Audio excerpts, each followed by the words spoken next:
if we have anything else for cold open, we can go with it. But I feel like I'd be remiss, even though we've already talked about it, I'd be remiss not to mention the Masked Singer controversy. Oh. Since that's like my things. You were the first person that I thought of when I read it.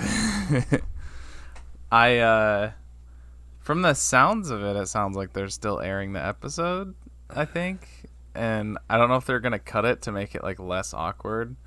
But like when I told Kalia about that, she's like, how does he keep like embarrassed, meaning Rudy Giuliani? Yeah. Like, he does. He finds new creative ways to embarrass himself. Well, he's trying to chase the high from like that brief period of time after 9/11 when he was considered to be a hero. It's so bizarre. Because there's even like a George Carlin routine where he's like talking about I don't know if he's talking about like tough Americans or but basically he's like and that person's name is Rudolph Giuliani, and like it's like a huge applause break. Like it's just and there was even like an episode of The Sopranos that I just watched that was like it was like a Christopher Columbus episode where like they were mad because like all the Italians are like, oh, Christopher Columbus, he's one of us from Italy, and like there's like a Native American protest, and there's a part where Carmela, who's Tony Soprano's wife, is like trying to teach her kids about famous Italians, like good Italians, and she mentions Rudy Giuliani. And like this season is the season that happened right after 9/11, so it was just like everyone loved Rudy Giuliani, and then he took all of that goodwill and flushed it down the toilet. Yeah. 9/11 was the best thing that happened to Rudy Giuliani. It really was. Same with George W. Bush. Like his approval ratings were skyrocketing. Yeah. He was America's mayor. Yeah. But at least not forgiving all of the shit that he did during his presidency, at least George Bush is just staying home and painting. He's not trying to like, I don't know, fondle Trump's balls and like going the Masked Singer and shit. I feel a lot of his shit is that like it's almost Giuliani. Like, yeah, and even Trump to some extent, where like they almost don't care what's being said about them as long as they're being talked about. Oh, 100%. It's like, well, I mean, honestly, I'm not in jail, and I'm. Yeah. Well, yeah, I mean, I feel like George Bush has been rehabilitated in a lot of like the minds of libs only because like Trump was so bad and so like shitty that he's like from that perspective he looks like a pragmatic leader. Like yeah, that was the plan the whole time. Yeah, the Republicans did that. We need to get a shitty president in here so that. It goes all the way back to Poppy Bush and Skull and Bones. It goes all the way back. Yep. 5-dimensional chess. Yeah, I want to go back to the days where like, the biggest happened. the biggest scandals of like regarding our presidents, like was he smoked weed in college. Yeah. Wait, you're referring to Bill Clinton? Well, George Bush. Him? I mean, maybe. Oh, Bill that was Clinton George did Bush. Okay, yeah, that George was W. Bush. Yeah. I was thinking. Yeah, I was. I thought you were talking about Bill Clinton because I swear that was with him too. But I was like, I don't know if that was the biggest. I wouldn't be surprised with Bill Clinton. Well, no, it wasn't. Bill Clinton was like, I never inhaled. Yeah, that's right. Okay. Yeah. So okay. So he did. Yeah. God, what a fucking white bread ass response. Holy shit. Yeah. I thought you were gonna make more of a comment on our country. What do you mean? Like, what a shitty country. Oh, well, yeah. What a dumb place. These are our leaders. Cool. Yeah. Cool. But he played saxophone. Yeah. Played saxophone, guys. Yeah. Oh well. I'm like, George W. was like, well, no.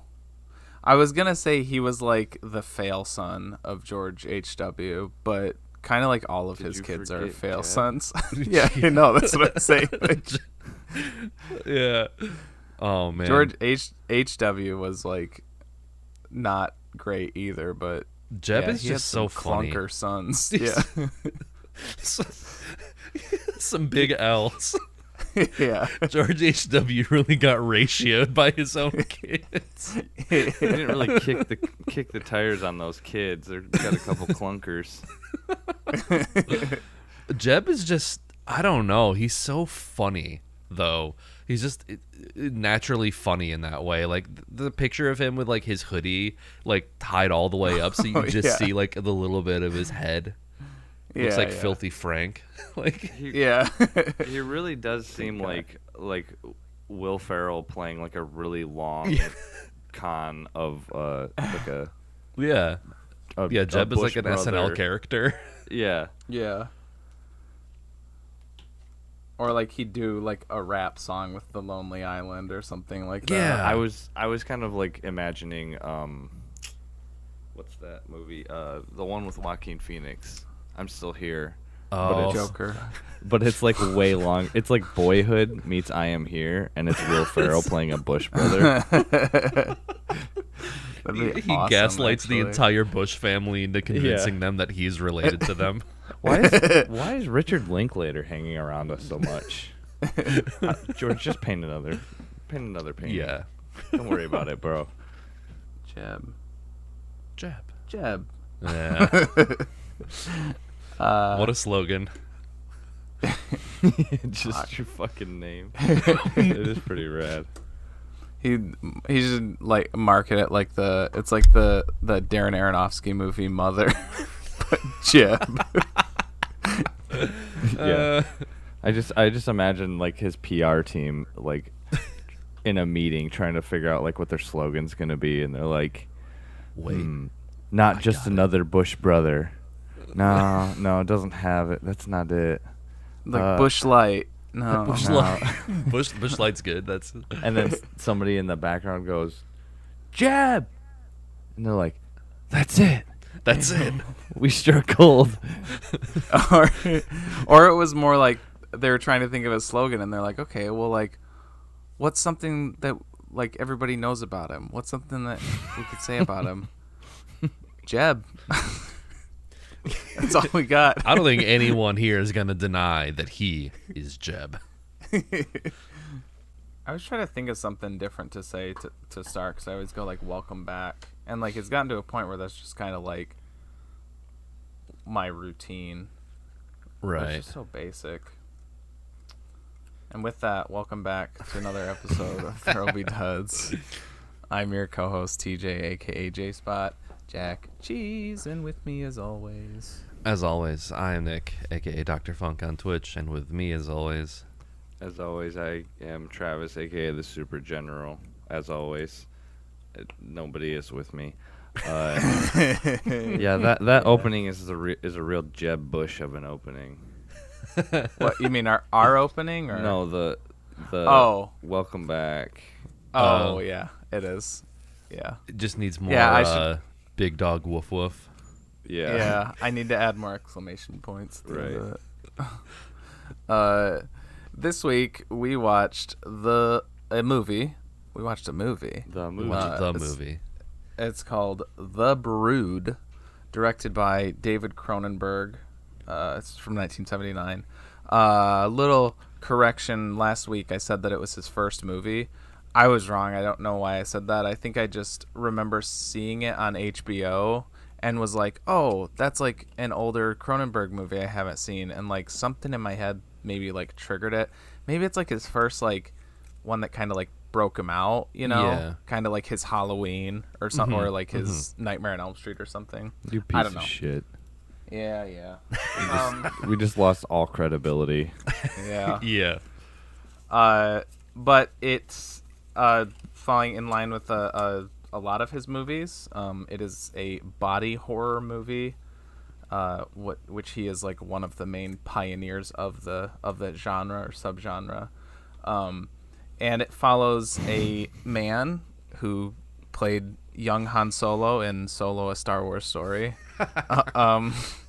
As he is in like I guess a custody battle sort of with his wife, who is currently staying isolated away from him and everyone with a doctor who's doing psychoplasmic therapy on her.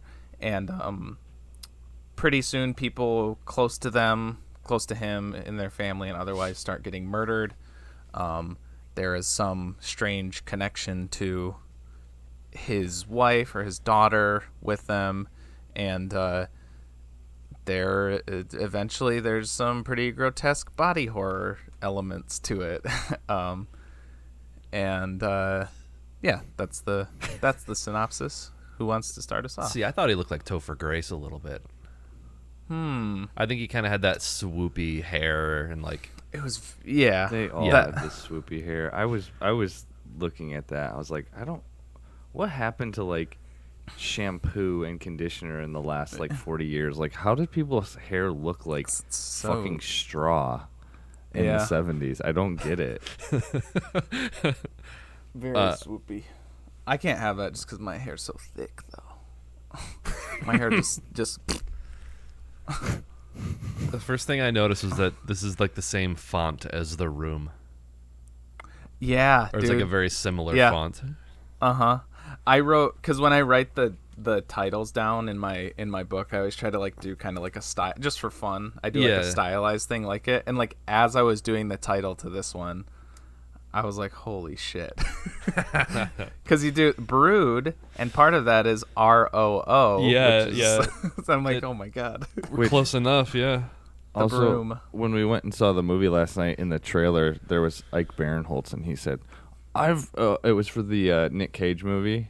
He's like, I've never seen The Croods 2, and I was thinking of when I made the joke last week. I thought of that too. Yep. I was like, hey, I've started watching the first one of those. I actually was going to watch that, The Croods, as a joke, but I've seen the first one. Oh, okay. It's good. It's like what? Is it 2010? 2011? The first one, I think so. Yeah, and then they made the second one like 2017. There was like a big gap between them. Weird. Anyways, the Broods too. So I'm gonna put my cards on the table. I quite liked it.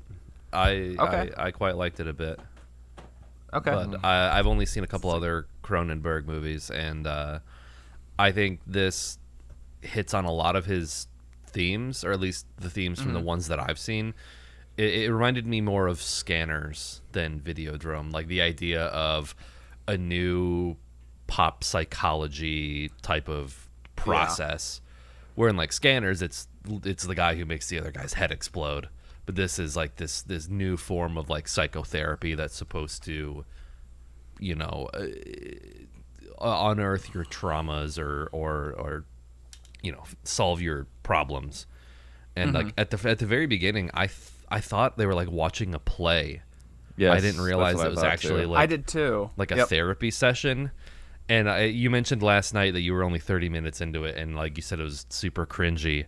And now I kind of understand why you said that. There you are, Daddy. There you are. I see you, Michelle. I see everything. This is me, Daddy. This is what you do to me inside. Yeah. Because there's a lot of mommy and daddy talk. Yeah. Basically, this dude, Oliver Reed, or Dr. Raglan. Yeah, is the character's name. Yeah, which Oliver Reed we should definitely talk about later, because I read up on that dude, and he's pretty interesting. I know him from like a couple other movies, but I don't know fucking anything about him. Yeah, he is like a major alcoholic, like to the point of like there's like videos of him on like talk shows where he's just like being a belligerent asshole. Oh, damn. It's very Orson Welles ish, like that level of like being drunk on TV. But anyway, so he's like this psychotherapist who has this new way of treating patients where he he invented role play is basically what he did. Where he like takes on the role of like a mother or a father and is trying to like unearth these traumas. I guess it was a little clunky for me in terms of like what it actually brought out in other people, because other than the guy with like the throat lymphoma shit, you didn't really see a lot of like weird shit going on with like the other patients of his, and then obviously the dude's wife is like, well, they call her the Queen Bee. She's like the most receptive, it seems, to like his new what psychoplasmics. Psychoplasmic, Yeah. therapy. Yeah, I think I'm like I'll probably I'm guessing I'm gonna fall in between you guys, because I overall feel positive about it, but like I didn't love it.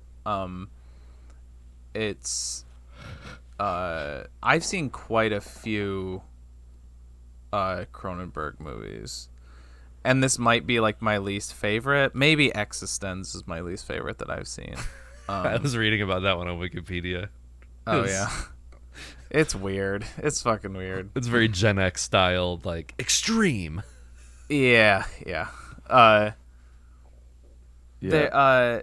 think there's some clunky dialogue that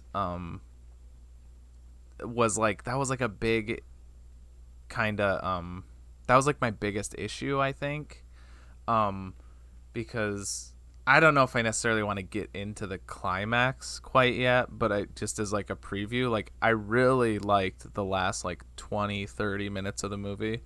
I really liked all that. Except there was some really like direct clunky dialogue between him and his wife at the end that like kind of took it down a little bit. But everything other than that, like the editing, the tension, all that at the end was great. The dude fucking blasting the kids was kind of fucking awesome. Oh yeah. Yeah, the first one, because they pile on him, and it looks like he just like blind fires, and it hits the dude right in the throat, and I was like, damn, nice shot. Yeah. And then he's just like, it cuts back, and he's like just blasting all these kids. I'm like, why don't you just fucking do this in the first place? Just light this fucking cabin on fire, dude. Like yeah, while they're docile, like just walk up to each one individually and cap them. Yeah. My thinking was like, no, what was it? I don't know if I wrote a note for it, but I was thinking like, he said, you go in and talk to your wife, and I'll go get the your daughter or whatever. But I don't know how reliant the brood is on like her, like, because 100%, like, I would say.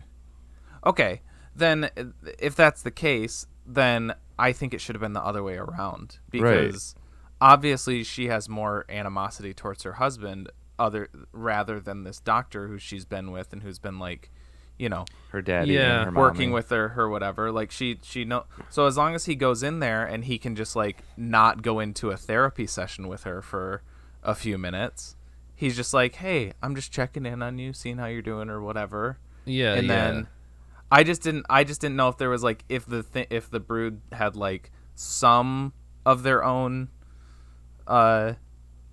control or whatever, that they would see the husband and be like, hey, we know that's he shouldn't be here, and then they would kill him. But if they're because completely one of them did linked try with to her, kill him.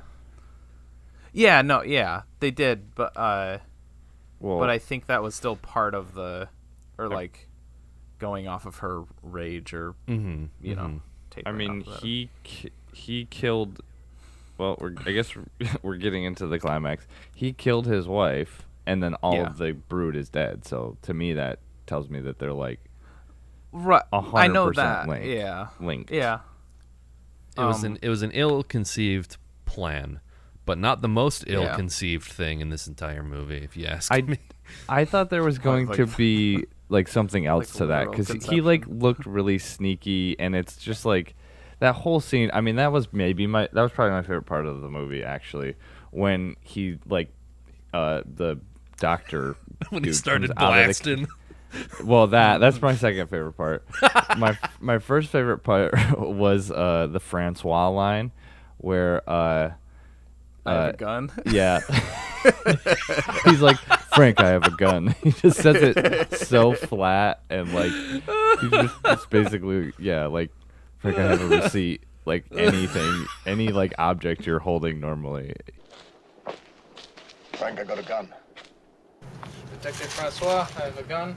Oh, okay. It was just like, and then he's just like, oh, by the way, now let's come up with a plan. Like, yeah, I am holding a gun to you, but work with me here. And then the guy's like, I don't trust you, and no shit. Yeah. I really like the turn of the doctor too, because I wasn't expecting that at all. Because I think just how the way he was in the movie up to that point, and also knowing how Cronenberg characters tend to go, especially with his body horror movies, it's a big theme of these is like power corrupting, where like it's just characters getting deeper, and like Videodrome's a good example of like a more they always have their things, their kinks, but a generally normal protagonist who gets like introduced into this weird world of whatever, and just it's like a descent, and they get more like messed up and what, and they're always like committed to these like really like crazy beliefs and ideas and whatever. So I totally expected the doctor to just be full bore. He's like, hell yeah, and the way that he's it seems like he's like intentionally like I didn't think, I thought up to that point he was actually like his goal was always malicious, and like he wasn't actually trying to help these people. He wanted to make like murderous slave babies, or like he wanted to like, but then it turns out at the end he's like, oh no, I am just a doctor who was trying to, I actually did think this was a good method to help people, and and then he's like, oh, they actually are killing people, okay, we need to stop this. Like the fact that he like immediately just was like, okay, yep. Yeah, he became more of a sympathetic character near the end. I didn't think that he was like intentionally malicious. I just thought like I was getting, especially after like it took a while for the first scene to really like click, like, okay, that was a psychotherapy, okay. And they were like, oh, he's a genius, which, you know, that goes along with like acting. Like it seems like, oh, he's a genius actor, and then they do that real quick when he's like kissing him on the shoulders and stuff. I was like I could feel the chills coming. I was like, that is so, because they had a microphone like right next to his lips or something. Like, every droplet of spit.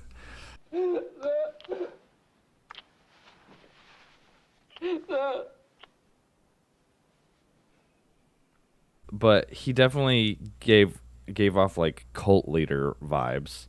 Yeah, and I think that kind of played into it too. I also thought he was gonna have like ulterior motives in the final thing. I thought he was like, oh, okay, I fucked up with these kids, but I need the real kid, and then I can go, whatever his plan was.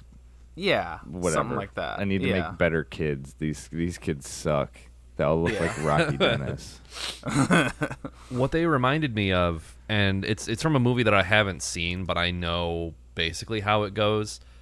It was I think it's called Don't Look Now, with Donald Sutherland. Donald Sutherland, which apparently the dude who plays Frank was in Invasion of the Body Snatchers, so like, there's a connection there. But it's that Donald Sutherland movie where like he's trying to find his daughter, and he keeps thinking that he sees his daughter, and then it's like she turns around and it's like an adult who's very small. Spoilers for that movie, but like that's what it reminded me of. Every time you saw it, you're like, is that the daughter? And I was like, oh no, they're just like these malicious little people with cleft lips.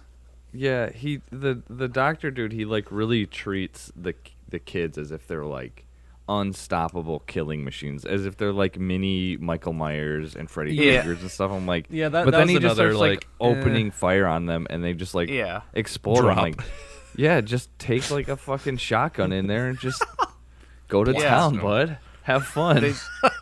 They should have. the ending's not like perfect in that. Or there are some like plot holy things because like I had that thought too, especially when he just starts like killing him. Because I had the same thought. I was like, oh yeah, maybe it's you can't They kill can him heal. unless Yeah. or something like that. But then when he started killing him, I'm like, well then you guys should have just waited, like just wait and like go get more people, and then you like send like a squad of people in there. Or just set the building on Kill fire. Yeah. Well, I mean, you still got to get the daughter out. I thought that was gonna happen. I thought the doctor was gonna like, because he was just waving his gun around, firing at will. I thought he was like gonna clip the daughter and like. I was half thinking. I was like, I don't know. Cronenberg might do it. He might just like kill the daughter here. I don't know. Yeah, that girl was like the Aaron McGahee of this movie. She kind of just gets like traumatized. There's so many. It was really uncomfortable. I know it's a different time, but maybe I don't know. Like there's so many like shots of her like topless and stuff, which I feel is weird. Oh, dude. The part where he's like, she has her And like he's taking pictures shirt of off. her. Yeah, and they're like right in front of a window. Yeah. Like on like a second floor, and I was like, if anybody saw that from the street, Right. she would look like she's completely naked. Because what he's trying to do, his intent is to take pictures of her like wounds that he's for his court case or whatever against the mom. Right. Like Yeah. But she's like sitting there and the sunlight is like pouring in and she's like holding a flower and it looks like he's doing some kind of like photo shoot for her. Like Yeah. it's creepy. I'm so guessing the creepy. flower just kind of like, that's the idea, is like he's just like distracting her or something like that. That yeah, that's Maybe. kind of Yeah. that's what I figured it was. Yeah. Here, Daddy's gonna do something real quick. You just play with this fleshlight that Daddy's got, and Well, it's the 70s. They don't have they don't have Game fleshlights. Boys. I don't know. They use Coke cans and Did they explain what those Ham. scratch marks and like bruises were from? Or was it to be implied was that it was her the mom that brood. was doing it? I think it was the brood. Yeah, I it think was the through idea is her that mom, but yeah, it was the brood. Oh, interesting. doing it. Yeah, like Well, her she's- mom got upset at her, and then Yeah. they. Yeah. Weird, because I guess she seems, I don't know. I guess she seems like she doesn't know what the brood are near the end, or like she. I Maybe. guess when the brood like no. kills her grandmother.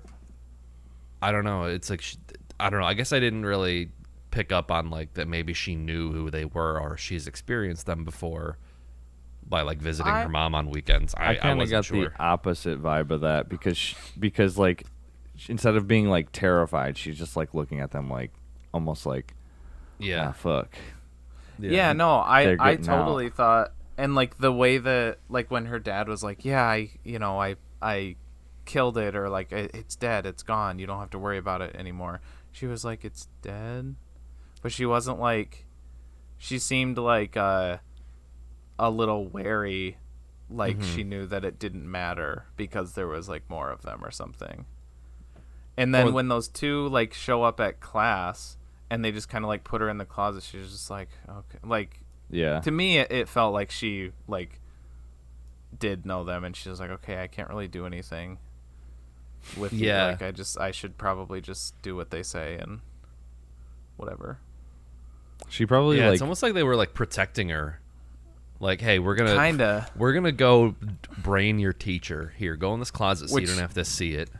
Which I wrote down that that's pretty hard for them to just like when they were there, and I was like, okay, and then they like grabbed the hammers, and I was like, they're gonna fucking do it right in the middle of class. That's pretty fucking hard. Yeah, and I kept thinking of like the way that Stanley Kubrick did The Shining, where like they shot all of Danny's scenes like separate from everything else, so the kid actor didn't know that he was like in a horror movie seeing these horrific things. And then you just got David Cronenberg, who's just like, yeah, okay, I need you all to like scream and cry because these two little kids are murdering a woman in front of you, and there's gonna be blood everywhere. Yeah. Just like Well, not and- shying away from it at all. not to mention the I'm assuming they were children inside of the Probably. the brood. Like they were just like, I need you to wail on this person's head with this hammer. Well, Don't I do think- this in real life. I think in the credits, I think it was like 2 men's names. So I'm wondering if they hired like little people to do it, and then Typically, like they put like shit on their faces. typically when children are named, when they grow up, they keep the same name. So the I was children's just gonna name. say that. What do you mean by men's names? Yeah, what did you mean by Like- men's names? Like the credit for the actors. Yeah, but how do you differentiate between a man's name and a child's name? Yeah, that's. Well, I think no. What I'm saying is like the brood look like little girls. Oh, I mean, got I it. think they Okay. could have been they could have been boys or girls. But yeah. Well, that's true. Okay, now that you put it that way, I understand. Yeah, it what was you're just saying. your phrasing was a understand. little like. Yeah, I understand. Their names were Herbert Yeah. and Franklin. Yeah. You telling me this little boy's name is Franklin? Everyone knows that you don't get your adult name until you're 14 It's a years old. secondary one. I guess I looked at the way that they moved, and it seemed more, I guess, not professional, but it didn't seem like childlike movement. It seemed These are more professional children murderers. Well, that's They- yeah. Yeah. Yeah, I'm not sure. I think the part that I didn't vibe with, and I really don't think that like watching it like segmented like I did. Like I watched 5 minutes, and then I stopped for like 20, and then I watched like 2 minutes in the shower. I just like I have this spot in my shower where I can like prop it up, and it's like waterproof, so I'm not worried. But I have a spot like that too. yeah. Yeah, it's called the drain, and I just like have that angle the whole time. I just put it. But no, I felt like it was giving me really hardcore like film fest, like performative wokeness. Like these are my emotions coming out. My emotions are being birthed, and they cause havoc. Like. I kind of want to name drop a couple like short films that we've been in competition with, but I don't want to do that. But there's some that I'm like I'm picturing, and it's like it's like such a like they're trying to be like use like this symbolism to be like artistic or explain some kind of idea, and it's just like it's too like it's almost too heavy-handed to me. Like just like my emotions are so strong, they're literally coming out of me and wreaking havoc, and I don't know. I just thought it was so the concept of the whole thing was just so heavy-handed and not good. I guess like the basic concept does kind of seem like something that somebody would come up with at the film fest, but I don't think I thought it was like. Again, this just like Cronenberg really likes doing psychology or Yeah. psyche related Yeah, stuff, Like and the also human like condition shit. yeah, and also that stuff like manifesting itself physically. These are just his things. So like maybe just me being more familiar with his movies, I guess I didn't like. To me, it just seemed like that's just what he likes to do. Yeah, you it know? was pretty I par for didn't. the So I course. didn't take it as him trying to like send a message or anything. He's just like, no, yeah, this is my style. No, I'm Well, not saying he's trying to send a message. I'm just he saying kind of that, was. like, the message. Yeah, I'm not saying like he thinks that he has some kind of like theory or like ideas that he has to like get across, and like Well, he was going through a divorce when he was making this movie. I did see Yeah. that. Yeah. And apparently the mother character was based on his ex-wife's mom, and I read like an interview with him where he said that like he felt very satisfied with the ending where she gets choked out by him. So I don't know if woke is exactly the word I would use for this. Yeah, that too. Yeah, I know. Oh yeah, no, I wasn't saying it was actually woke because there's like child murder and yeah, there's You're just the saying themes themselves. like- You I'm mean saying- based. You mean Yeah. based is what you mean. Yeah. I mean nowadays it's more you see it more in the woke format. I gotcha. I guess so. Yeah, but I think the difference there is that like people that try to do those types of like these are my emotions types movies. They don't. They won't. They won't commit to it like Cronenberg does. Where Cronenberg is like, yeah, like this is my idea of like emotions manifesting themselves, and they're terrifying and it's ugly and it's grotesque. Where I feel like if like a newer movie tried to do something similar in that way, it would, I don't know. I don't think they would actually commit to it like, or have the like the weird artistic vision that Cronenberg has to like execute it in a meaningful way, which I think for me he did pretty well in this. Like obviously there's some clunky stuff in it, but it's just part of the course for me. I feel like some of the like the baby things, the baby mans, they should have like looked different depending on the emotion she was feeling too. Yeah, that'd have been kind of cool. Yeah. And they were Inside, all in directed their, by like- David Cronenberg. Yeah, they were all in their own like they were like the different stormtroopers, and they'd all like bunk like with their Yeah. own kind, and then it's like, oh, she's feeling angry, so the angry boys are coming out, and, like not just those ones. Yeah, I also didn't understand how they like. I mean, they weren't dressed super well, but like these are some like weird fucking like as soon like it's not like they were born and like they were fully grown to child state. I have a feeling they probably like that's it, like that's their final state. I think so. They don't like Yeah. grow Yeah, to 'cause, like, adults. Because there's like that one scene when the one dies and they're like, oh, it's like it ran out of gasoline, Yeah, which Yeah. I feel like that, I don't know, maybe that was just like something that someone said and then they just moved right on from that. I was like, Yeah, well, wait, what? How does this all work? But I guess maybe that's not the point. But also there are some details of like the specifics of how like they're born and how long they live and their function, and like right. that's the kind of glossed over a little bit. Because Yeah. I could see like at first like, oh, okay, she just like had a baby come out of a zit, like this is wild. But they're like infants, so it's like, okay, let's see what happens with this, and then like it grows up and you're like, all right, in the meantime she's got like 10 more zits on her and she's having all these weird babies. Maybe we should abort some of these. There's too many. Like why are they letting them like build up, and then like that's why it, especially when they showed like the attic, it was like, okay, they're all in these like pastel jumpsuits, these pastel onesies. It's like it really did feel like there was something else planned for them, because like because it felt, that definitely felt culty. Like they're all wearing like jumpsuits, like matching Yeah. jumpsuits. And they even have snowsuits and scarves and stuff. It's like, Yeah, I like Nah. the color-coded snowsuits. yeah, just like get rid of these things. They're a dime a dozen.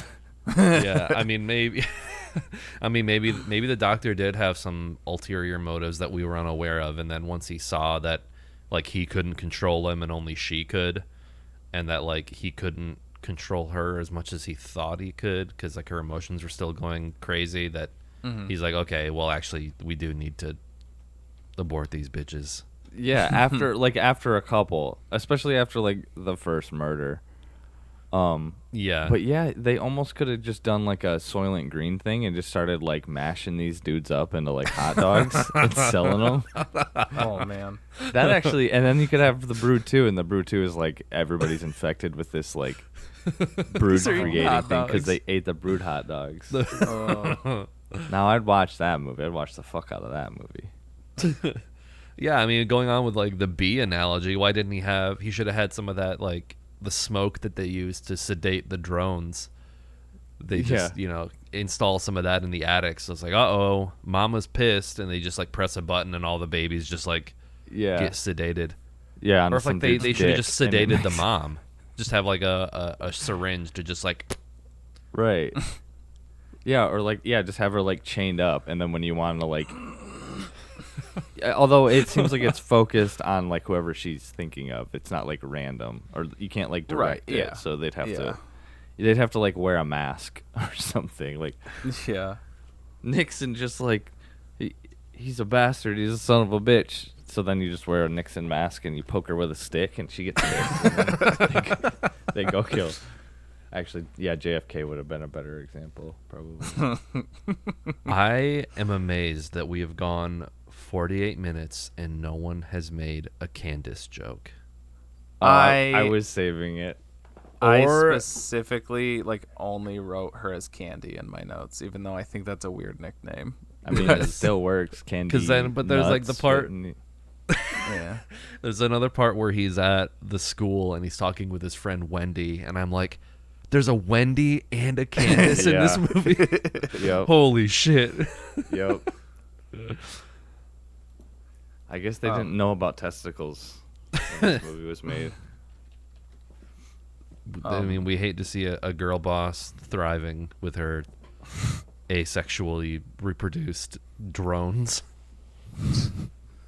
An exterior womb thing and other protrusions. Yeah, I was watching Yeah, the no, whole they- movie and I was like, this isn't very body horror-y. And Yeah. then I was like, I don't know what I expected. Of course. The I fig- reveal was very yeah. sleepaway camp too, just like the. I thought that was very good. I really Yeah. like that when she like lifts up the thing and is just like, witness me. That's why, yeah, like I thought, except for some of the clunky dialogue, and I guess since we did kind of already go into it and we're far enough in anyways, where like I thought just everything hit for the climax. Like I include like the last 30 minutes because I think like around the like hour mark is where the teacher gets killed, and I thought that was pretty sweet. But then like that, and then like the whole like climax was good because you got like the doctor turning good or whatever. And I really Darth like Vader like moment, so we can come back as a Force ghost. yeah. And then I really like the, you know, you finally get the husband and wife together for like the only time in the movie. Their like confrontation. And I really like the editing there, like the cutting back and forth between the two scenes is really cool, really effective. And then I was waiting again, same as you, like the whole time for like, okay, where's the body horror? And then just like whoosh, and you're like, oh yeah, that's pretty fucking gross. And it was effective because like she does that, and I was like, oh fuck, okay, here it comes, and then Yep. yeah, it's gross and it's good, and I also noted I thought for how like fine I thought she was in the rest of the movie, I actually really liked I really liked her in that final scene. I thought like every little thing, like because she had that underline of like, you're trying to pull some shit, aren't you? She's like, oh yeah, you really love me, do you? Okay, sure. Are you ready for me, Frank? Are you really? I seem to be a very special person. I'm in the middle of a strange adventure. Let me be with you. I want to go with you wherever you go. Do you? Do you? But the stuff that I didn't like is that like the doctor's like he's explaining like, okay, you have to keep her calm. If you like make her angry, then it's gonna make them angry, and if she wants to kill somebody or whatever, they're gonna kill them,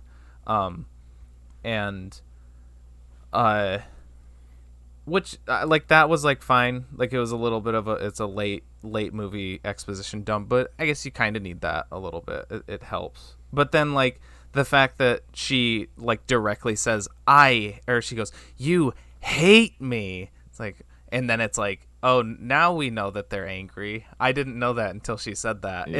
And then when she's like, I'll kill Candace before I let you take her, I'll kill her, it's like, okay, so yeah, we know, like we, you know, you didn't like have to, you didn't have to say that, like I got what was gonna happen. Yeah. But so that was the only Yeah. little like negative, but other than that, I really enjoyed When the he whole goes finale. in and the doctor's like, be nice to her or treat her well or whatever, and then he goes in there and he's all like, he's, you know, oh, I love you, you're the only one I want to be with ever, and blah blah blah, and then she's like, witness me, and then he like stands up, and I was like, oh cool, it's the mime challenge again. and you have to like not react. You have to just like, because he's just like not making any sound. He's like can't react negatively, and it's like, Oh yeah. but then he gets the skateboard dropped on his shins and he screams. He snaps. I mean, Yeah, it's kind of funny because I was like, this morning while we were like all getting around, I was like reading about this, and it's kind of funny that David Cronenberg himself mentions this because in my notes I wrote like Alien versus Predator versus Kramer versus Kramer, and then he actually notes like Kramer versus Kramer, but he said like this is a more realistic version of that story. That's awesome. That's funny. wow. I know I talked to you guys about this already, but just wanted to mention this is the first feature film that Howard Shore scored, and it's his first of 17 collaborations with Cronenberg. Howard Shore, he's done quite a few of like the great movies. Most notably, he did the Lord of the Rings trilogy, but he also did The Departed. He also did The Silence of the Lambs. Okay. He also did Twilight Saga Eclipse. Oh, he did 7 with David Fincher. He did 7. Yep. He did. I mean, I didn't really like this movie, but it's he's done quite a few Best Picture winners because he also did Spotlight. He's in Gangs of New York and Hugo. Aviator. Aviator. You already said that. God damn. Yeah, this dude. I mean, Holy shit. Yeah. I thought, And like starting in this like independent like Canadian horror movie, and I like that like also Peter Jackson started out doing like independent horror movies in New Zealand, like like different horror filmmakers coming together to make like the greatest trilogy of all time. I thought the music was okay. It's probably very of its time. Yeah, but yeah. It mean, was. Not He just the definitely music, but he definitely came a long way from Yeah. this to Lord of the Rings for sure. yeah. I mean, Yeah. it's the whole thing. It had like Days of Our Lives vibes to me. Like it felt very, and I think a lot of that was the music, but yeah, it just gave me like kind of like cheaply made like Hallmark. I mean, obviously not Hallmark, but like made for TV Land movie. But it was the 70s also, so I See, mean, yeah, I don't know. I think for Yeah, me, that's fair. there's something about that 70s aesthetic of these movies that, weirdly enough, it's not like comforting is not the right word, but I like that aesthetic of like that era of science fiction and horror. Like the other two, is Scanners 70s or is that 80s? I think I Scanners think is 80s. It's like Yeah. 81 or it's like right yeah. there. Yeah, it's on the cusp. Same with like Invasion of the Body Snatchers and like I don't know, just something about that. Like the fits in this movie were like so good. I thought the main dude. I loved his- I loved Oliver Reed's bathrobe and Slippy's combo. Yeah, that was good. That's good. But like the flannels and winter coats that Frank was wearing.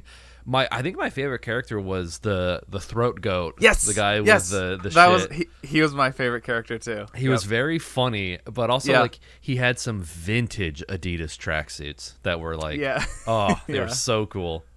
Are you kidding me? You can't prove something like that in court. I mean, right from square one, you're into what? Metaphysics. I mean, how do you know I'm not going to get cancer at age 32, whether I gone into psychoplasmics therapy or not? No.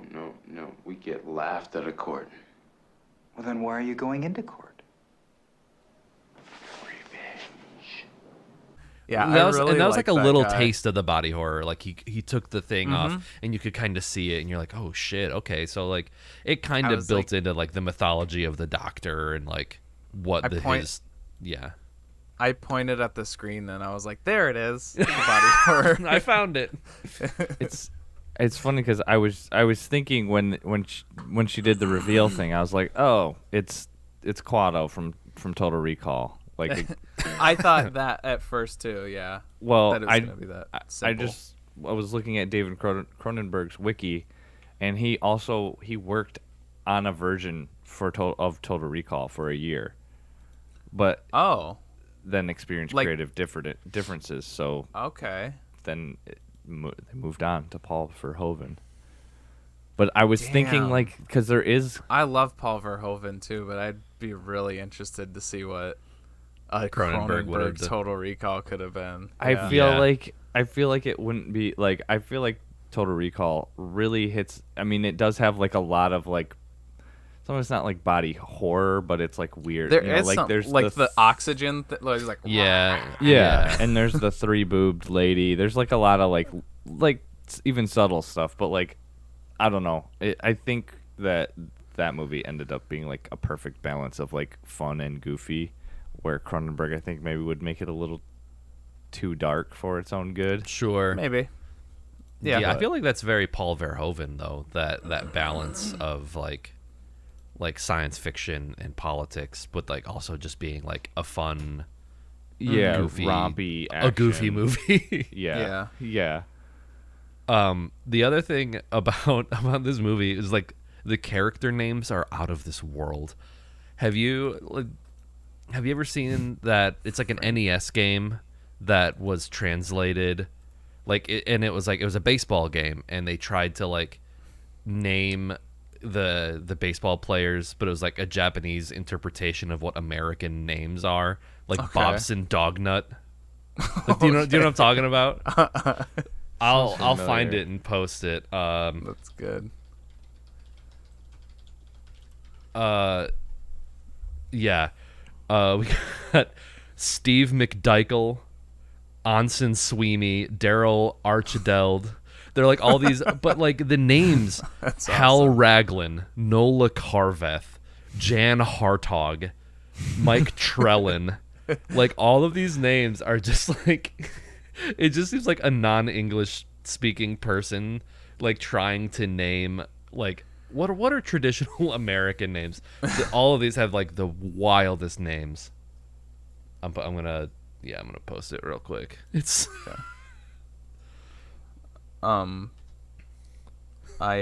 Willie Dustis is one of my favorites. Oh yeah. Yeah. Bobson Dognut. Todd Gonzalez. Mike Hernandez. Jeremy Grind. Yeah, but like all the characters from Dork. The Brood, Jan Hartog would be an MVP in this game. Hal Raglan, Nola Carveth. Even like the actors' names. Art Hindle is one of those names. They got the Zodiac Killer in here. Glenn Allen Mixon. This is the key to the Zodiac cipher. Is this game? Yeah. Yeah, that's Mike Truck. That might be the Raoul Chamberlain. Dean Westry. Kevin McGilney. Smerrick. Tony Smerrick. Bobson Dognut's really good. Yeah. Gonzalez. Mike Hernandez. Yeah.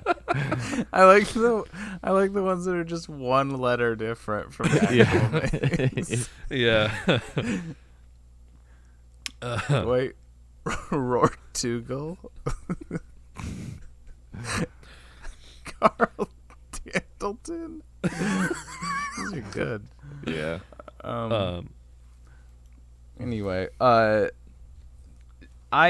just going back to the music briefly. I did say that like maybe I was biased into liking it because I knew it was Howard Shore.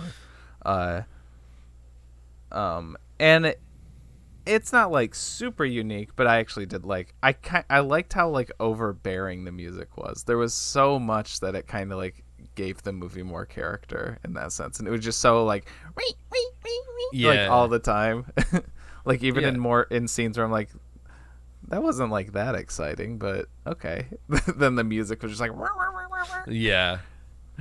Yeah, I feel like it's very of its time of like 70s horror movies like that, or like back in the day when like there were still orchestras and like more traditional soundtracks. mm-hmm. Like a composer composed a score rather than, I guess, not to say one's better than the other, but I feel like a lot of movie scores now are done almost entirely digitally because it's cheaper than hiring a full orchestra. Like, oh, I'm just Yeah. gonna write a MIDI score and get these sampled instruments, and like you don't have to have a full orchestra to make a soundtrack anymore. Yeah, right. But it does feel like, yeah, because I mean, there's some great fucking scores that are, like, that don't even hide the fact that it's one person. Oh, like yeah. the It Follows score is like the best part of that movie, in my opinion. It is. It's a very effective score. Yeah. Yeah. But yeah, there's just something about like it, like when you can tell that it's like a live orchestra recording or whatever. Just kind of adds a little bit to it. I guess I don't. Well, this should. I don't know how much more time we have, but I don't think this would take long, regardless. But I wanted to go in more on like my bigger issue with it, because like I said, like there was like some clunky dialogue, whatever. But my bigger hang up with the movie was just kind of the overall structure.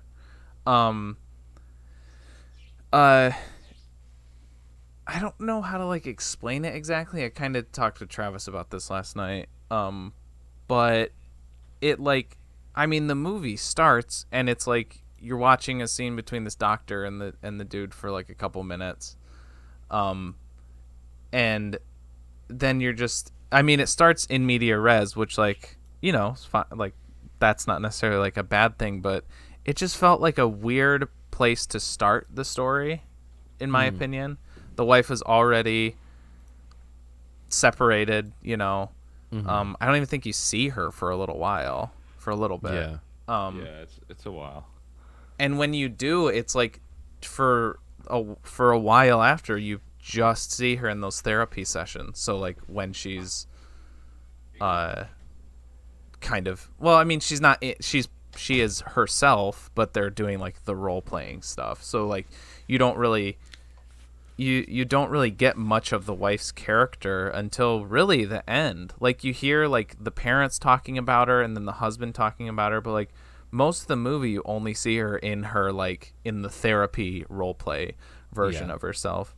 But then like every time there would be like progression in the story and like they would find new information and I would be like, oh, okay, I didn't realize we were at this point in the story, but now like, oh, now they have like you know, they're doing an autopsy and they're finding out information. I was like, well, this seems like, it's like, okay, I guess the movie's like halfway over. Oh, okay, I didn't like realize that. So I guess this would be the point where you find out this information.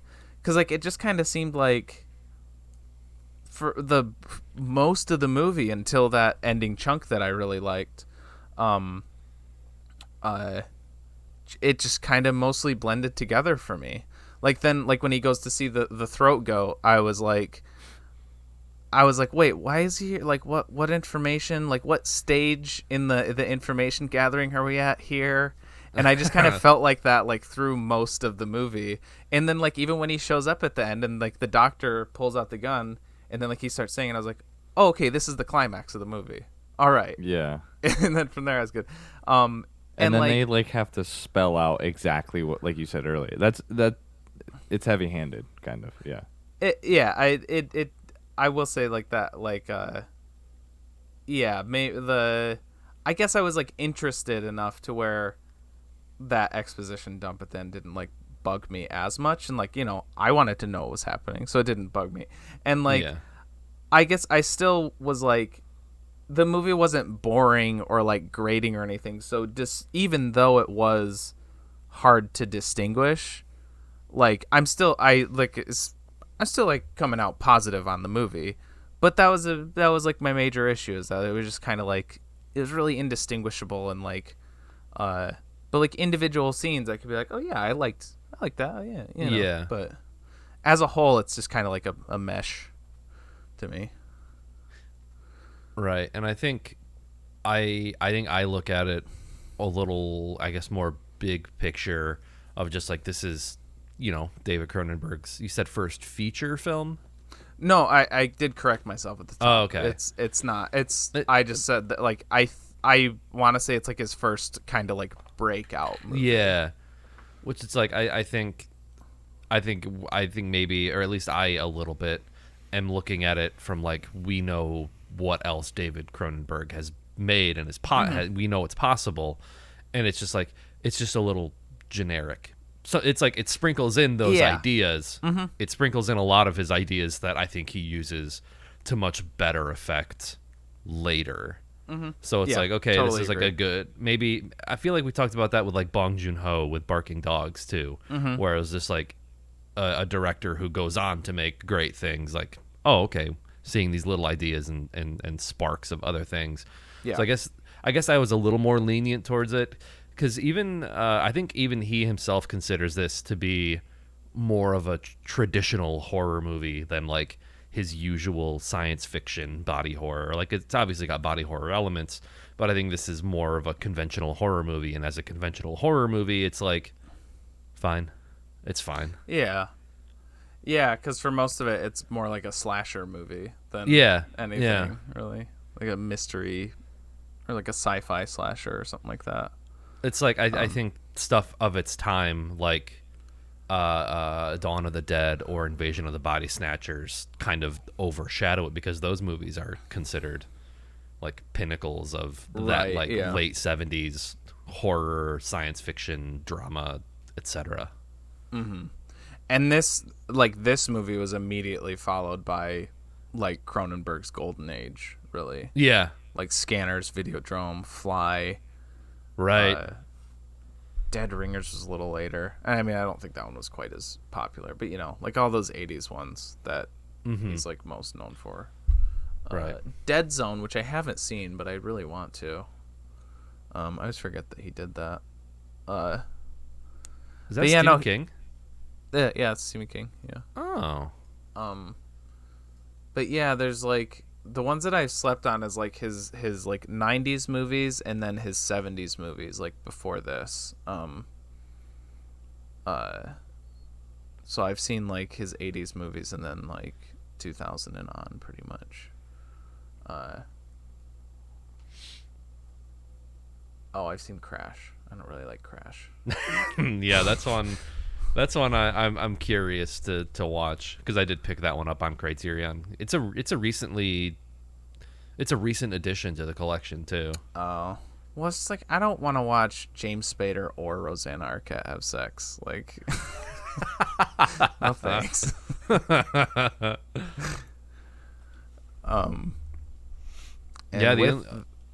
ahead. No. I was just gonna say, I feel like Crash was one of those movies that like he probably fought to not get NC-17'd, but I think this movie almost had an NC-17, but they had to censor the scene where she like bites her egg sac and like licks the fetus.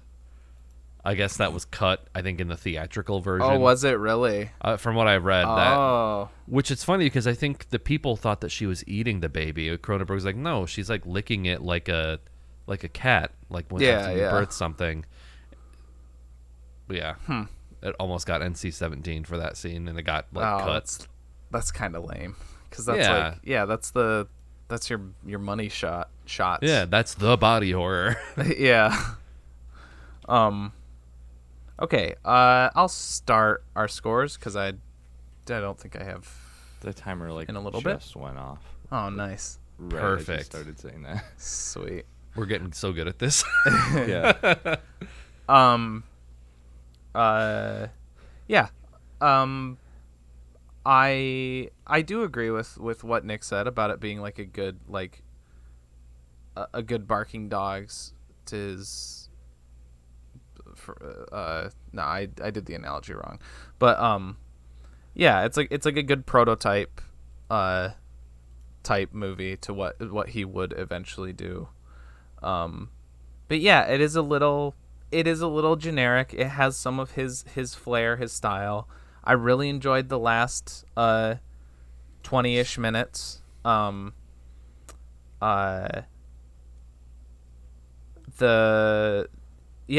Really, most of my praise is in that final 20 minutes.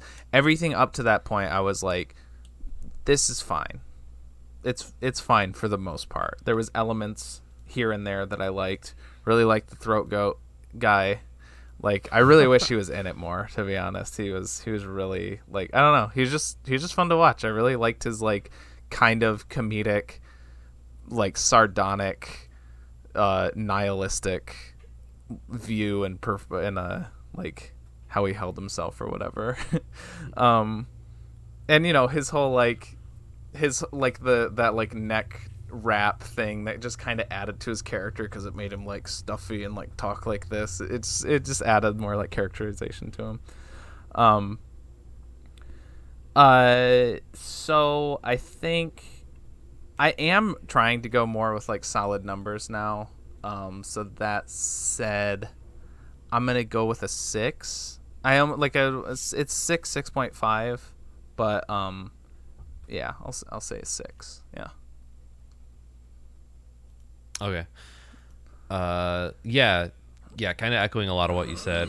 I feel like this is like a good entry into, it's a good proof of concept for like what he does later.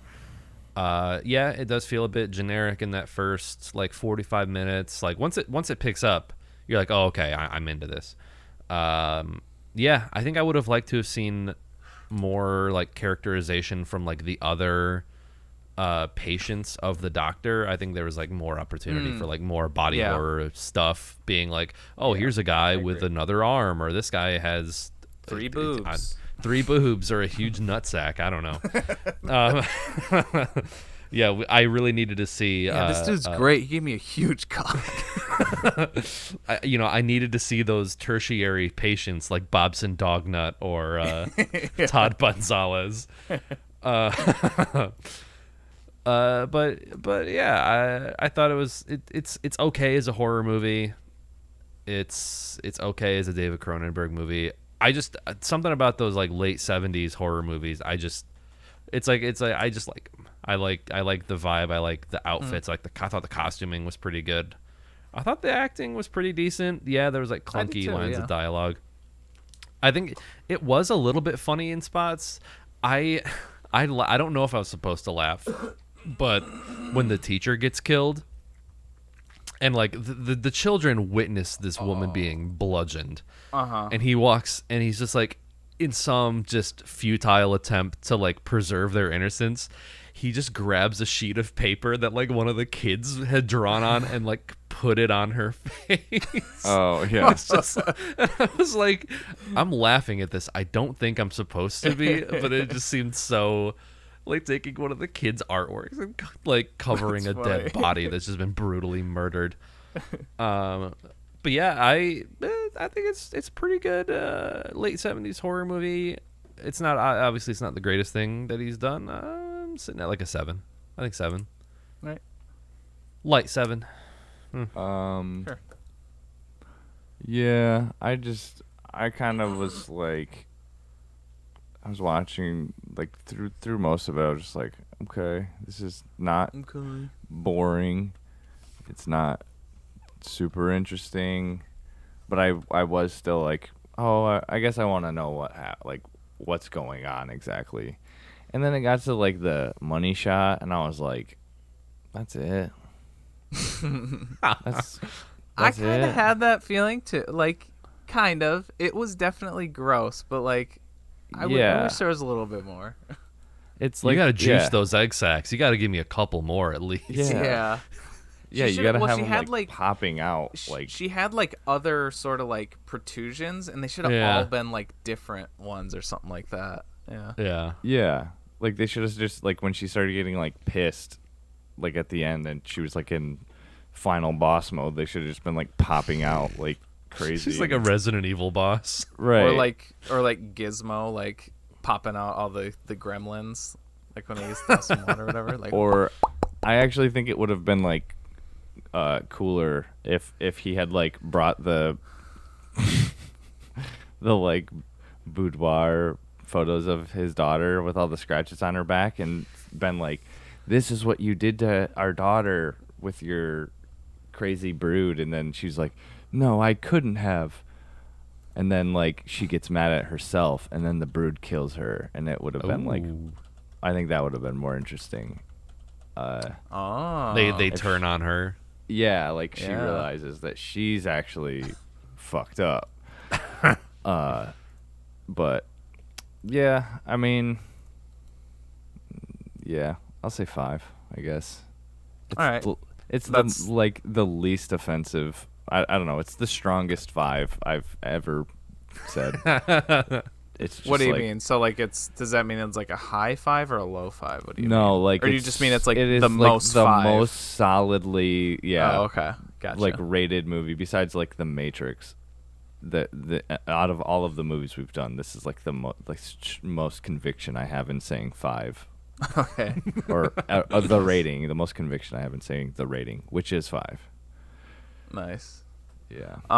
Yeah, I meant to say too, like, to its credit, when I like said what movie we were doing, like Kali had never heard of it, but I was like, oh, it's called The Brood. It's a David Cronenberg movie, and she was like, oh, you can watch that. She's like, I don't need to watch that. Not that, like, I think she like, I just don't think body horror is a little for her. Yeah. But to the movie's credit, she ended up watching the whole thing, like, because she was like kind of like cleaning up, and then she ended up like watching the whole thing, and she was like, reacting. Like, actually, when it was funny when he started choking Nola at the end, she was just like, do what you gotta do, man. Yeah. And yeah, she was like reacting. She like, when the doctor died, she's like, oh man, like I just started liking him. And so pulled someone in who like wasn't planning on paying attention to it at all. I did want to make a special note. This is like the one thing that I was like, it's so stupid, but the one thing that I was like, okay, I'm in for a little bit at least. The construction site scene, that is the most realistic construction site. Don't remember that at all. He like it basically it's right in the first like maybe 15 minutes. He like shows up, and then I think it's when the grandma dies. And there's like an actual like plug in the wall phone, and they're like, as soon as he gets to the job, he like says one thing to this one dude, and then this other guy looks down through like the floorboards, the joists, and he's like, you got a telephone call, and then he goes up the stairs and he's like, hello. Okay. Yeah. Yeah, that is the most real. It looked like it was an actual construction scene. It They probably probably was. did. I wouldn't be and they were surprised. just like, yeah, let's just shoot here for today, because it was like I was, as soon as he walked in, I'm like looking around, like analyzing I wasn't even paying attention to the scene really. I was like analyzing every corner. I'm like, man, that shit is real. Huh. It was super, super accurate. So props to probably just the construction guys who are working at that. Yeah. Yeah, I feel like that scene existed just to show like this is what this guy does as a day job. Or Yeah, or he has Yeah. a life outside of crazy, like anger babies. And You'd give for the movie. You would give props to the location scouters for the movie. yeah. Yeah. If The it was unsung heroes. set design, Yeah. then that is maybe the best set design I've ever seen in my life. Most realistic. Better set than design. like something like Amadeus. Yeah. Just because it's Way better, because I can't personally say, oh yeah, that's what it was like when Amadeus was running around. I Sure, don't know okay. exactly what it looked like, but I can tell you that is what a construction site looks like. fair enough. Fair enough. So construction site, scene dressing, 10, movie 5. everything else. Yeah. Speaking of being under construction, Oh man, I hate let's you. take an ad break. I don't know. Yeah. Anyways, we're back. Yeah, you're back. Okay. All right. The only thing I wanted to touch on, and I mentioned this last night, it's two pieces of Steven Spielberg news. So David Lynch has joined the cast of The Fabelmans, which is an upcoming Steven Spielberg movie that's like it's like a semi-autobiographical drama about Steven Spielberg's time growing up in Arizona. The cast is like pretty crazy. It's got like Michelle Williams, Paul Dano, Seth Rogen, Judd Hirsch. But yeah, David Lynch has been casted. There's like literally no information about what character he's playing. But I think David Lynch as an actor in literally anything is amazing. Mm-hmm. And then the other piece of Steven Spielberg news that came out is that E.T. was Javier Bardem's childhood crush.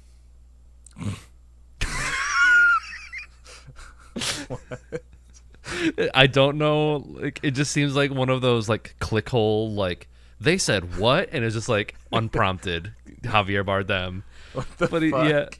Because Bardem was slated to star and produce Spielberg's 4-hour miniseries Cortez y Moctezuma for Amazon Prime, but he just said, "I remember the day I saw the film 3 times in a row," Bardem recalled, declaring his childhood crush was E.T. "I remember when I met Steven Spielberg. He was such a wonderful man. What an artist." but E.T. was Javier Bardem's. I guess it makes sense because they both got like weird eyes, I was thinking that too. Yeah. kind of wide set. I guess this explains why like some people can be attracted to Benedict Cumberbatch. and shit. Yeah. For those whose E.T. was their sexual awakening. Yeah. Right. And then he ends up with like Penelope Cruz, right? That's who he's married to. I think so. Yeah. Is he? Yeah. Yeah. I think so. Pretty sure. There's a pretty big gap between those two things. they have some E.T. play in the bedroom. Yeah, Yeah. Javier Bardem was settling for Penelope Cruz. He settled her because he couldn't get ET. He has a Reese's Pieces Amazon Dash button in his house. He lives like he specifically like lives on like a corn farm. So Yeah. like have a big cornfield next to his house, and It's always. He should be married to Drew Barrymore. yeah. That's what that was my first thought. I was like, wait, is that like a language barrier thing? And he meant like Drew meant Drew Barrymore or like the mom or so. He didn't mean ET, right? The interviewer is just like, just to clarify, you are talking about the extraterrestrial. He It's saw like, he saw the finger and he was like, "Oh shit, Yeah. It's like, what that is what this that finger awakening do? something in me?" I got a finger too. Speaking of fingers, Penises. and Yeah. penises. Fondling. Yeah. We Well, saw yeah. Jackass Forever. Last Yeah, we night. did. We all 'Cause there's did lots at of a penises theater in there. together. Yeah, And yeah, I would say it was a blast. it was. Yeah, Yeah, it was great. It was great. Whoa. Is that the most dick heavy movie that they've made? Yeah, I would think say so. Yeah. It was 'Cause very. I feel like in the other ones, I haven't like I saw 3 in theaters, and I think I've seen bits and pieces of the first 2. The show and the movie kind of blend together, like the first 2 Yeah. movies in the show, because I think it's all shot on that similar like camera style, so it's like for me hard to differentiate. But I feel like this is like the most penis heavy movie that they've made. I think so. I really do. yeah. Yeah, it really made me want to go back and just like watch like everything, like all Yeah. the show and the movies. 'Cause it's Yeah. been such a long time. I feel like it'd be like fresh, you know. So it'd Yeah. get, you know. I mean the shows are. It's been a little bit since I went back and watched the show, but a lot of the show stuff is like it's not like they really push the envelope with the movies, obviously, because they can. There's some like there's one that I'm thinking of, and I think it's Aaron McGahee and Dave England, and they just take a kayak and they go and like paddle around in fountains and Oh stuff. yeah, and it's urban kayaking. urban kayaking. It's yeah. like okay, that's Yeah. not like it's not great, but That's okay. more like because something that I think Ethan mentioned that they like hardly did in this one compared to the older ones is like they used to do a lot more like kind of like prank ones where it's not them getting Right. hurt, it's just them being like idiots in public, It's- like Dave English, yeah. which With they did the do that one possibility again. of getting hurt. Sure, yeah. Or but like Dave England like shitting in the Yeah, the and then toilet getting blown up. because he does that in like a department store in the show or whatever. Right. So it's stuff like that, and like Or yeah, like the there's bad ones that, grandpa stuff. yeah. There's stuff like that in the show where it's just kind of like it's dumb, but it's not even like that wacky really. So it's just like yeah. And I don't know if that's like because of COVID or because maybe they're just like more interested in smacking each other in the nuts. No, I said I think it's the same case of like why like when Borat 2 came out and like people were asking like why it took so long, and it's just like it's hard because people know Borat. Yeah. People know the Jackass guys, so it's Yeah. probably it's risky for them to like go do a public stunt thing because they don't want to have this whole elaborate thing set up and then somebody's like, hey, that's Johnny Knoxville. Or like Yeah. that's Steve-O. Like there's a big group of them and like a fair amount of them are pretty recognizable. Right. And then yeah, their whole thing is shot. Yeah. And that's why like practically the only ones they can do are the old man makeup Where they're ones. like, yeah. Yeah. I think the same thing happened with like Eric Andre after like the third season of the Eric Andre show. He became more of a household name, and he couldn't because like I think the first two seasons, what made the Eric Andre show work so well was that a lot of the celebrities didn't know who he was, Right, And they thought yeah. that they were just being booked for a normal like talk show. Mm-hmm. And then it's like I think it was like a Kristen Ritter interview when she was on it that there was just like fish in the seat that she was sitting on, like day old, like room temperature smelly fish, and they kept like the temperature at like 85 degrees in the studio, so it was just hot all the time. Like it was just designed to make you as uncomfortable as humanly possible. that's awesome. Yeah, I actually when we sat down, and they start like they said like Paramount Pictures or whatever. I leaned over to Kelly and I was like, And the trailer yeah. for The Lost City started. Yeah. Well, it actually that works for what I was about to say. Oh, okay. I like leaned over and I was like, I might cry.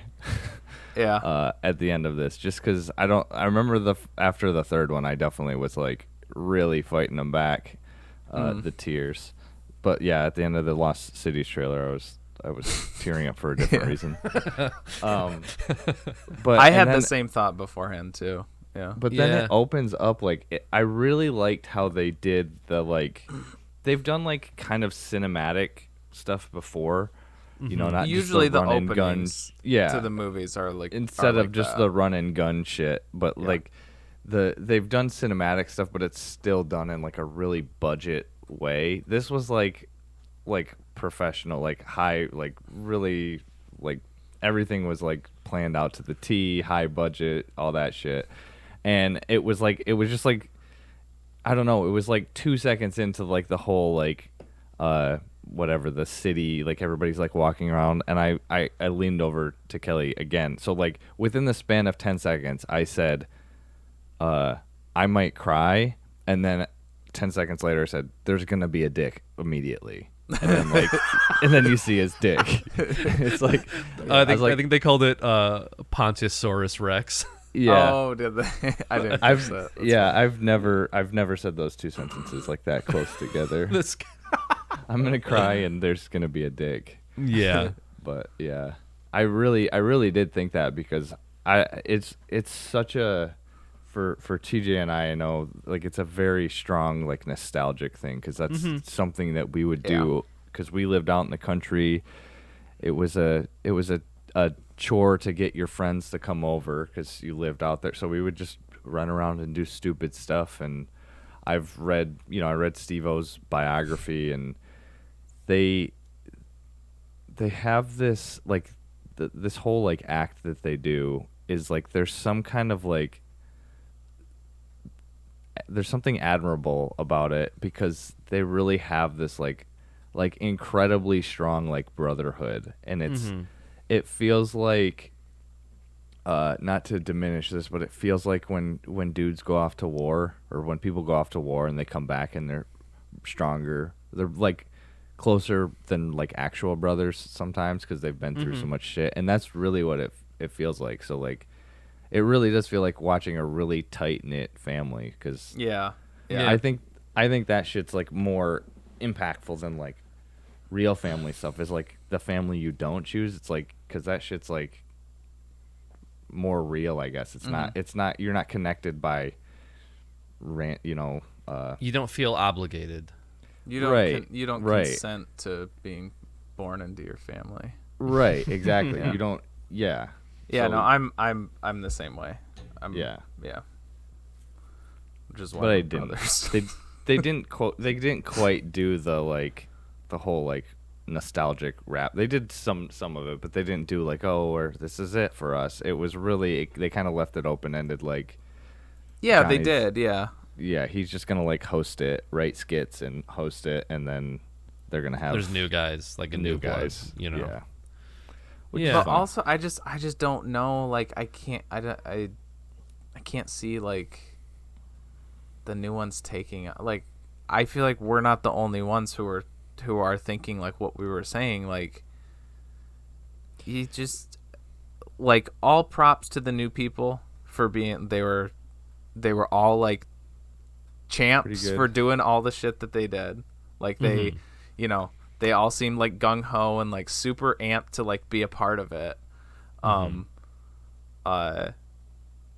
But I just, if there was a movie that came out and it was like that, like with the new, I don't think I would watch it. It's like, because it's just they haven't paid their dues like the original Jackass cast did with like the show and like they didn't like put in the work, I guess. They just, it's kind of like they were born on third and they thought they had a triple, which is a phrase that's I've heard recently. Yeah. You're like, I'm gonna save that one for the podcast. Yeah. They're like they just, I don't know, they just not that they like act that way, but that's the perception because they haven't like earned it yet.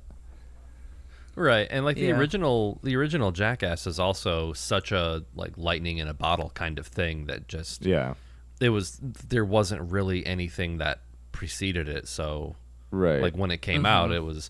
I mean, it's kind of funny now because I feel like by the fourth one, there's like this nostalgia and reverence for it. But I mean, when the original Jackass came out, people like, I think the reason that it even got canceled or they parents were like mad that like they're like, my kids are gonna do this, and it was like one of those things. It was like a cultural lightning rod where it was like, I feel like Beavis and Butthead gets kind of treated similarly, where I think like Beavis and Butthead is like very highbrow at times and very like astute with its criticisms of things. I think when Jackass came out, people like it's lowbrow, but it's also, it feels highbrow. I don't know what I'm trying to say. Yeah, no, it's complex. It's on its surface it just seems like, oh, this is just a dude smashing his wiener down to the thickness of a quarter and playing ping pong with it. But like there's like something like to even come up with that idea. You have to clever. Like, where does that shit come from? Yeah.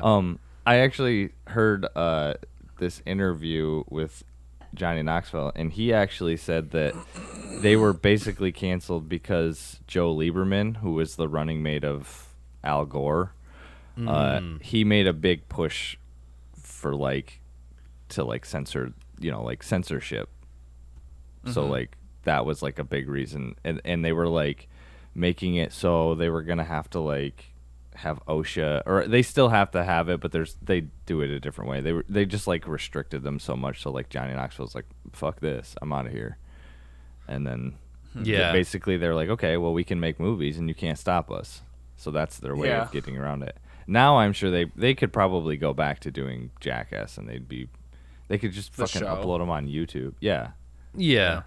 They could just do it on YouTube or something. And there's kids on TikTok that I've seen that do very, very similar. Like there's a guy that I followed for a while. He kept getting his account taken down, but very much like I think he's met Steve-O and like, you know, he's like an elder to him basically, but he's like a mime, and his whole shtick is like inflicting pain upon himself and then trying not to break. I think his name's like Jacob Hillhouse, but there's like he'll be in his garage and he's dressed up like a mime, and someone will take a razor scooter and just flip it into his shin. And like as the mime, he's just like, yep.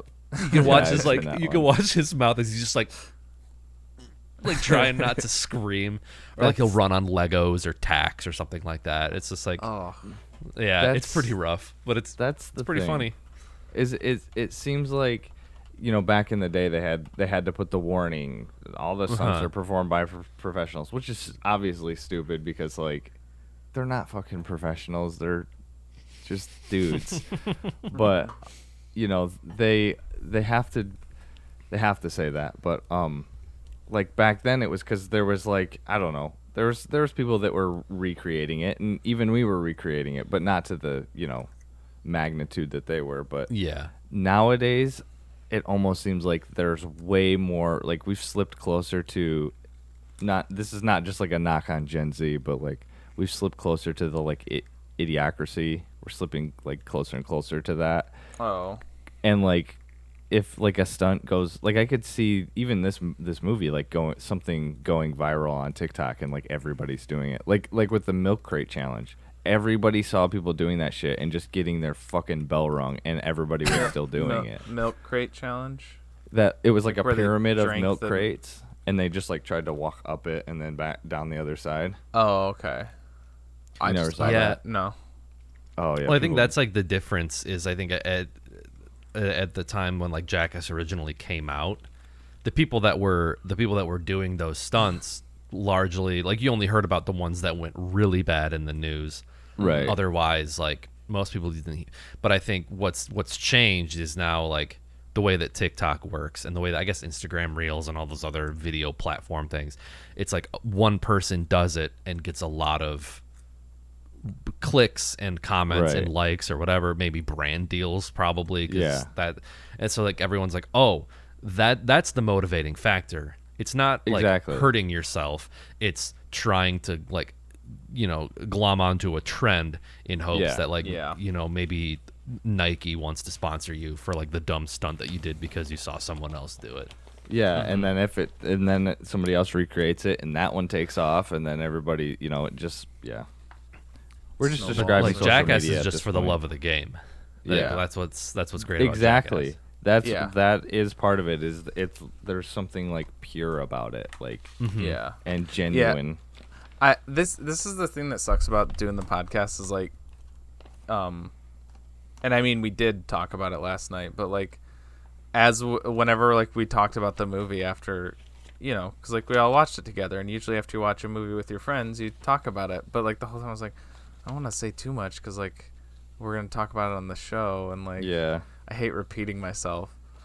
That said, I'm gonna repeat myself about how like I'm at a point where I'm just kind of like burnt out on like most nostalgia baity stuff. Oh yeah. If it's good, I'm for it. Like I thought that the new Spider-Man movie was handled well. I liked the use. I thought they used nostalgia and whatever well in that.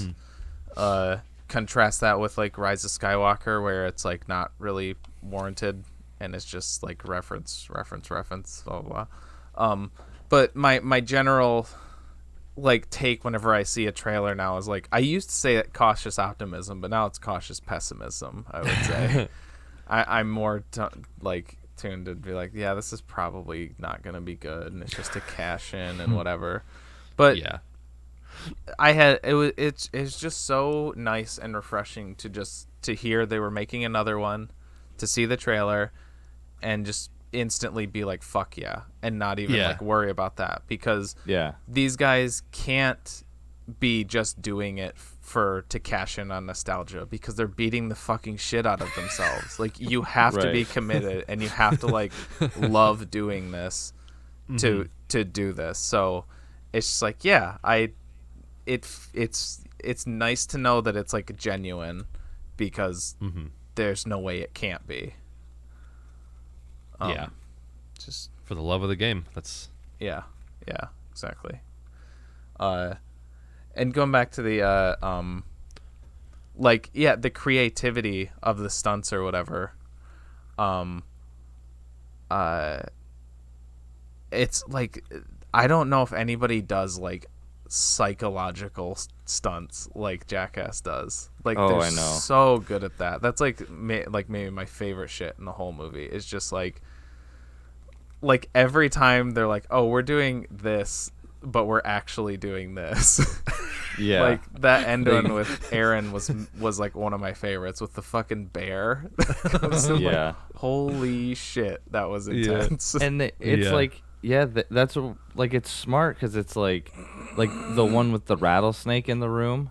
Yep. And they, you think like even just it being dark and then faking a rattlesnake, like, yeah, that's funny. But then like he's got the cattle prod thing, and then he's got the trash can lids, and Chris Pontius is just in the background like doing the Buffalo Bill thing. Yeah. And then Aaron's like, I'm gonna find the fucking door, I'm gonna get out of here. And he tries one door and it doesn't open, and then he tries another one and he opens it and it's basically a fucking Home Alone house. And he just like walks immediately into a pan. That was maybe so my good. hardest laugh of the whole movie. That was so perfect. Because that's something where like they don't even show the audience. And then like he opens the door and then bang. Oh, it's so good. And then he's like, and then you can see like there's some times where it's like you can kind of tell when they have like that where they oversell something, and then there's times where you can tell there's like genuine fear, and there's like that was like kind of one of those moments where he's just like, holy fuck, because he probably like went from such a range of like, oh, I'm so terrified, there's a snake in here, blah blah blah, and then like open a door, okay, I figured out the puzzle, and then he gets out and walks into a pan, and then immediately he's back to like, oh fuck. Well, also he's the one that has like a phobia of snakes, right? So he's like No, that was Bam. Oh, that was Bam. That's right. Okay, never mind. Damn, it's too bad they didn't have Bam for that then. Yeah. Well, still, even Dave England at the end of that one, he was like, I'm living in this room. I'm starting a new life in this room. And he's like, I'm not. He was like, I'm like that was really fucked up. Like, I'm gonna have nightmares about that. And like you could tell he was like, well, yeah. And they're like, go out this door, and he's like, I'm not going out that door. And they're like, it's over. And he's like, no. Yeah. That's like another thing we were talking about last night is just like how everyone's like nerves were completely shot because being on the set of a Jackass movie, literally it would just be like walking getting on pins coffee. and needles. Yeah, Something like something as simple as getting coffee, or it's just like you want me to hold this tray of like smoothies? Bullshit, absolutely not.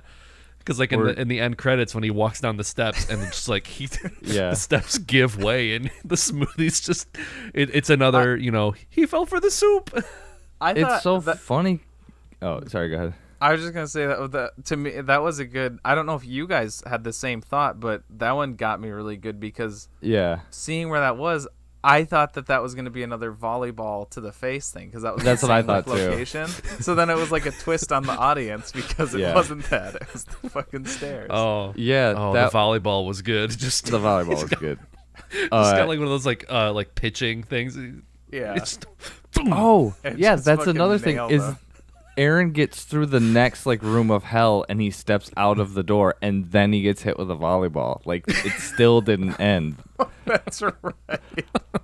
But it's funny because like they have to set when they do these setups, like with the shake thing. Like the dude was dressed up as like some kind of like he worked at Steak and Shake or something. Mm-hmm. He had like a hat on and an apron and shit, and it's like they had to like pitch him this idea that he was like, oh okay, yeah, sure. So like they burned an idea So so they could do Right. this. Just a fake, like a non-existent stunt, essentially. Right. Yeah. Which I guess apparently Knoxville had been like writing ideas down in a notebook for like the last 10 years. So he's probably got like hundreds of ideas. So Yeah. that's why in the credits you see all these like things where it's just like one. I mean, little it's still, one-offs. it's still good, but I can't imagine like getting your fucking like a volleyball shot at your head at 70 miles an hour, and then it's just like a 1 second clip in the credits. It's like the fucking worst. Yeah. I don't know where they would like really play up the I don't know. I think maybe when Knoxville did the Flight of Icarus, maybe he played that up a little bit, but like for most of it, I was I like, think yeah, so. no, I mean, these all seem like they hurt really bad, or like, dude, when I actually felt bad for Aaron when, even though I was laughing at the same time, but like the bear again was like, I was like Genuine terror. I knew they Yeah. were gonna show him get fucking mauled on camera, obviously, but like, holy shit, that was freaky. And just seeing him like a cartoon character, like with like the He did that a lot, though. He did that a lot. he did, but like I think that I think if I was in that situation, I wouldn't be aware enough to be like, ooh, I need to play up my fear, you know? Yeah, be like, yeah, no, yeah. I'm scared. Like, Yeah, well, there's a similar, there's like an outtake from I think the first or second season of the Eric Andre show, where they're like, and I our thought next of that guest, too. a live bear, and then like the bear comes out from behind the curtains. Hannibal Buress books it immediately. Yeah. Hannibal Buress is gone, and then Eric Andre like gets behind his desk and he's like, haha. So he's like trying to do the you've been in, and he's just like, I am no longer comfortable with this bit, and then like they run off stage and the bear like crashes his desk. That's one of my favorite cuts in that show, yeah, because he's still sitting there, and then it cuts right as the desk like crumples, and he goes, Yeah. he like jumps away. Yeah, because like when he's still trying to maintain it, he's like, ha ha. Yeah, Oh. and he goes like, oh fuck, and it like bleeps it out or something. I think there's a few parts with like maybe like Jasper. Like there's one where he takes a hit really hard, but there's like a lot where they like slide and just go off of ramps and like fall into the dirt or grass, where they're kind of like, oh. Okay. And they don't look like that bad. And like the Machine Gun Kelly thing, which kind of like ruins the movie a little bit for me. Like, I mean, I'm glad he got fucking slapped, but like Yeah, me too. he's like, oh man, he's like freaking out. It's like it didn't look like it's that bad, but Yeah. okay. I mean, that could have just. I thought maybe that wasn't like playing it up for the camera. I think that maybe just because Just him. Yeah, that's yeah. You got hit into water. it was that and Rob Dyrdek. I don't know which one was worse. I think Like- personally Rob Dyrdek, just because. He's just an annoying dude. Yeah. I mean, I think all of Zach's reactions were genuine because like he's such a big guy. Yeah. Like, his body was covered in welts. Like for everyone else going down the slide and then like hitting dirt and rolling, they're like, oh, that hurt. That's what I was But saying. his whole like stomach and chest was covered That dude in got like fucked dirt. up. Yeah, Like you gotta hose him off at that point. I could see like if maybe like if you punch him in the arm or something, or you like hit him with a bat, like that sounds extreme, but like that wouldn't be as painful to like him because he's got some layers. But like going off those ramps with all that extra weight seems like it would be so much You more hit painful. the ground so like, much harder. Yeah. Yeah, Oh. your bones can only take so much. Like just because you're like bigger, like Yeah. Oh yeah, we got Do to we- draw. Yeah. Do we want to? I mean, don't do like a whole encapsulation, but do we want to do like? Do you want to do quick scores for it or no? Just like give a number. Don't have to like do a. It's hard to rate these in terms It is of hard. other It is hard to movies, rate 'cause them. it's like yeah. I went with 8 I- on Letterboxd. I could go 8 or 9. yeah. But you know, there was a few that just like didn't do it. That I was just like, okay, all right. I think So- I have to go 10 because it's just like it's I could the see whole going like with the 10, environment of yeah. it, like everybody was there, and like Yeah. it's fun as hell to watch. The whole experience is just like fun. So yeah, I'd Yeah. say it's a 10.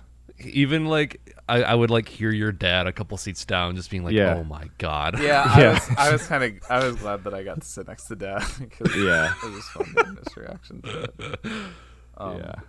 Yeah, definitely like the experience, like getting to see it with everybody too Yeah. was pretty awesome. Yeah. That was a good Yeah. one to like see. With Yeah, I mean, I think with that context, yeah, it's probably a 10 for me too. Like it was just all right, 10 is fine. Like I could honestly So this like unseats the any- Matrix. Yeah, anything between like 8 and 10, like I'm like, yeah, Yeah. it feels right. yeah.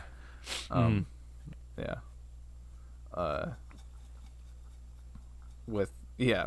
But yeah, it is so like situational and so like such a like personal thing. Like it's like Yeah. I can't really be like, oh yeah, the editing was so great in this one. Yeah, scene. no, Yeah. it's in its own thing. Yeah. Yeah, I mean, the it is cinematic really shit, hard the to- cinematic element was like incredible. Like was that good, opening yeah. Yeah. sequence, like the miniatures. And the jizz. Again, I mean, you have like an Oscar-winning. Why did he win for directing?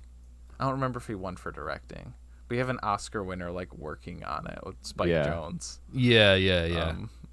So like they have like actual like Oh yeah. filmical talent like working on their shit. Everything.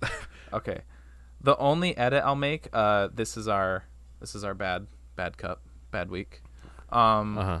If I draw Pumpkin, I'll redo it because Travis isn't going to be on the next one. Yeah. Oh, that's okay. Okay. It's not Pumpkin. Okay, It's good. It's Son of the Mask from 2005, Oh. directed by Lawrence Guterman. This will be good. You know what? Actually, I'm looking at my schedule here, and I don't think I'm going to be available for that one. Do you think we Nice. could book Jamie Kennedy? What's that guy up to? What's he doing? Yeah. What is he doing that's more important than this? Oh Christ! All right. That's Well, gonna be cool. you don't want to get spoiled for Son of the Mask. Ugh. Christ, I feel bad about that one. I think just for like an extra layer of pain, I'm gonna watch the original The Mask before it. Oh, Yeah. To watch them, I was like, oh, this is what this turned into. yeah. The Mask isn't very good either. Well, yeah. We'll see if it holds Travis up. I haven't seen it in a long time, but I remember liking it a lot. I've never really liked that movie at all. And let me see where this one is available. It's it's on Tubi and for rent on YouTube. Of course it but is. I think it's free on Tubi. Do not spend money on this movie. yeah. I implore you to go the Tubi route. We're on All right. social media. Oh, yeah, We're yeah, on- yeah. We're on podcast platforms. Anchor says we're on 8, so we're on 8 podcast platforms, and YouTube and Twitch and Facebook and Twitter and Instagram. I haven't updated the TikTok in a while, but we're on there too. If you search our names, we're probably there. Yeah. I think if you search Google, we're like on the first page or something. Yeah. And we hey, we're number 1, baby. Yeah. Hey, we have a little side thingy on Oh, yeah. Google, like the little preview box. That's pretty cool. Nice. That's so cool. Yeah. That's so cool that we're number 1 for our own name. For our specific string of words. well, It's hey, so I'll cool say when this. I type in my social security number and my name pops up. I remember checking this a few I think Moose did it, and then we had like one result on the first page, and now we are more than Like all half of of them. the first page. Yeah, I mean a few of them are like English dictionary definitions of dud and duds, but To bring this full circle before we do our name thing, back to Jeb Bush and 9/11. okay. I'm on our Anchor page, and our total earned all time is $9.11. Holy shit. Tight. That's fucking sick. Yeah, and the 11 cents, that's some loose change in your pocket. Hey. All right. Yeah. Also, we do the show. It comes out on everything on Wednesdays at 7 p.m. EST. That's in video form on Twitch and YouTube, and audio podcast form on Apple Pod, Spotify, and apparently 6 others. So I am your